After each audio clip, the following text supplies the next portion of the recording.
The battle for hearts and minds. Moderate versus extremist views in the Muslim world.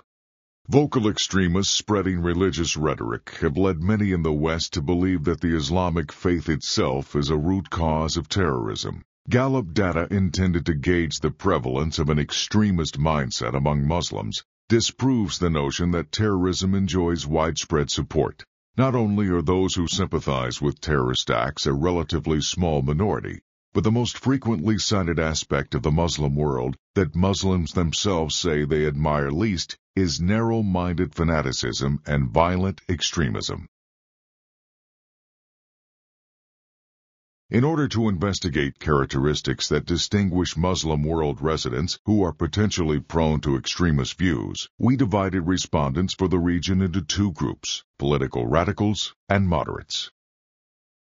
Political radicals were those who met the following two criteria. 1. They felt the terrorist attacks of September 11, 2001 were completely justified, and 2. They indicate that they have an unfavorable or very unfavorable opinion of the United States. Moderates were those who did not say the attacks were completely justified. The political radical group represents about 7% of the total population across the 10 countries included in the study. Comparing these two groups produces a number of key insights. First, and perhaps most surprising to many Westerners, the two groups showed little difference in religiosity. Second, political radicals were, on average, slightly more educated and more affluent than the moderates. And third, the responses of the radical group are more likely than the moderates to indicate a sense of being dominated or even occupied by the West.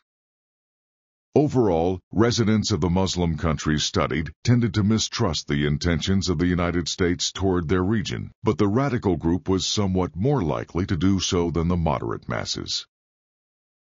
The radicals were more likely to feel that the U.S. invasion of Iraq did more harm than good. They were also less likely to agree that the United States was serious about supporting democracy in the region, and less likely to trust that the United States will allow people in the region to fashion their own political futures. When asked, "What is your greatest fear?" political radicals' most frequent response was occupation or U.S. domination, while among moderates, the response was its concern over economic issues. The sense of Western encroachment seemed to extend beyond political domination to religious and cultural identity. While moderates and radicals both feel that Islam is disrespected by the West, political radicals appear more likely to feel that Islam is not only degraded, but threatened. Feeling politically and culturally at risk, political radicals are more likely to push for cultural preservation and to adhere to the idea that attachment to spiritual and moral values is critical to Arab-Muslim progress.